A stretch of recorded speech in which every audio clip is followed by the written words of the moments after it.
Will you go to prom with me? Yes! Do you accept the terms and conditions of my proposal? It would be my honor.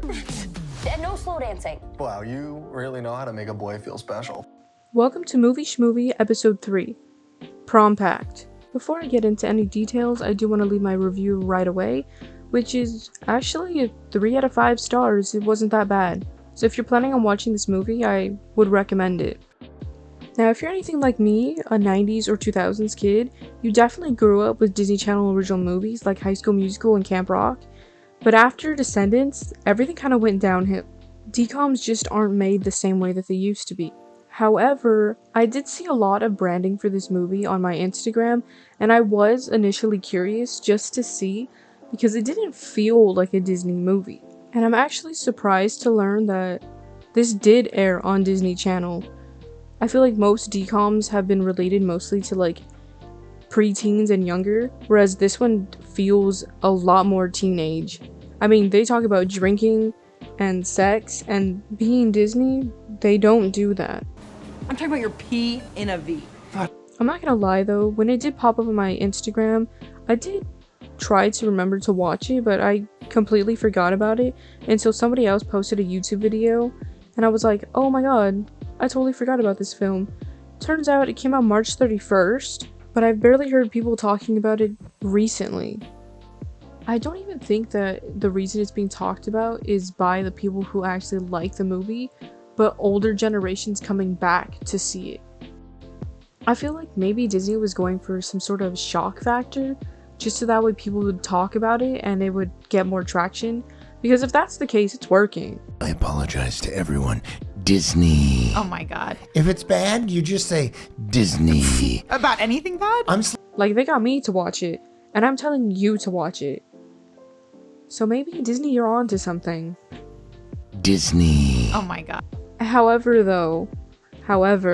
I'm telling you to watch it, but be warned, because the main characters are not likable.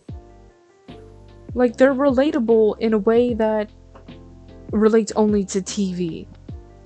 The main character, Mandy, is a huge feminist, and there's nothing wrong with that, but it's the way that she's presented to the audience as being overbearing and kind of annoying. Example of the patriarchy affirming its dominance over women. Male privilege to fail upwards and become king of the Everest. There is a long history of men taking advantage of women. You know, it's probably just old-fashioned nepotism. The only thing I hate more than slow dancing is the gender wage gap. We should be holding him more accountable. Shut up. I actually feel bad for her best friend Ben, who has to sit there and listen to her ramble every single day, constantly in the same type of sentences for their entire lives. Now, the audience can see that Ben is nothing like Mandy and actually wants to do the typical high school stuff that she is so against.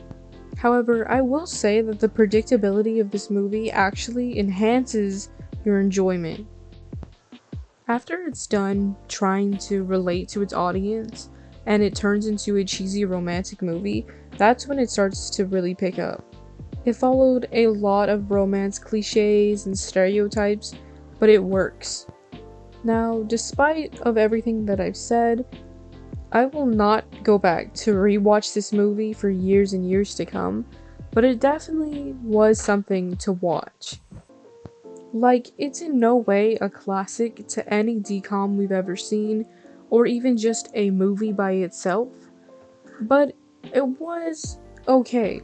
It wasn't great, and it wasn't trying to be. I think the only real issue I had with this whole entire film was Mandy's facial expressions. She went through like 50 emotions within 3 seconds, and her face shows it all. To me, I think this type of physical acting wasn't really warranted or needed, since it shows a lot of overacting. It kind of takes you out of the whole experience, since her facial expressions overpower her actual acting. I'm not sure if this was a director's choice or it's just how this actress acts, since I've never seen any of her other work, but it was a bit distracting. Not only that, but Ben, the actor, kind of falls flat in acting. I'm not sure if it was just me, but you can tell that he's not Ben, but playing Ben. I don't have to prove anything to you. You just did. See that guy? Their acting kind of reminded me of Hallmark movies that you watch during Christmas when there's absolutely nothing on television. Now, I don't want to give away too much or spoil anything for anyone, so I'm gonna end my video here. I do still recommend this film, and I think it is worth the watch at least once. You don't have to keep going back to rewatch it, but once is good enough. Thank you so much for watching, and I'll see you in the next video.